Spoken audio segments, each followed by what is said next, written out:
ما حترفع، قال له اياها الفرنسي، ما حترفع العقوبات. حظي مشروع القرار بتأييد 14 عضو ولا اعتراضات. هلا والله نحن معكم وانه من حق الموجوع يصيح ومنعذركم لانه الصواب ما كانوا مو قليل، والله لا يقدر لو كنا مكانكم كان شعورنا هيك. فات الاوان انه نحن نوقف الشيء اللي صار، اكلناها يعني طلع من احف راسنا. يعني من يوم التحرير وانتم عم تعشموا القطيع تبعكم انه الحكومه رح تسقط الاسبوع الجاي وما رح تنرفع العقوبات الا لتاخذ محافظه الشنتان استقلالها وقصد دولتها وقررت تنهض من تحت الرماد وتخلص فرح يوسف جوله المناصره تبعها.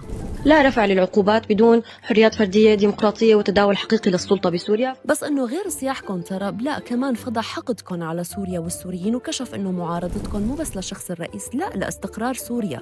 الحمله المسعوره على الفيسبوك خلال اليومين الماضيين بسبب رفع العقوبات عن اسم السيد الرئيس أحمد الشرع ووزير الداخلية أنس خطاب مخيفة لدرجة أنه لا يمكن يكون هذا الحقد موجه باتجاه الشخصين فقط، لا هو واضح أنه حقد موجه ضد سوريا بالكامل، اللي طول السنوات الماضية كنتوا عم تطالبوا برفع العقوبات عن المخلوع بحجة أنه الشعب اللي عم يتأذى، ولما العقوبات ارتفعت بعد التحرير نشرتوا حقدكم وفضحتوا حالكم، وللأمانة تسلينا شوي ونحن عم نتفرج على الأبراج الوهمية اللي بيتوها بأحلام قطعانكم وعم تنهار واحد ورا الثاني، ويا ريت هالشي عم يصحيكم، لا بالعكس عم يزيد حقدكم يلي بيرفع مستوى الغباء عندكم. بنفس الوقت عم نبني في دولة بأرض الواقع وعم تستقر يوم بعد يوم وشرعيتها عم تزيد وموجودين بكل مناسبة دولية والسجاد الأحمر مد عينكم والنظر. نصيحة ارتاحوا شوي، يومكم بكرة طويل وخلي عينكم على واشنطن.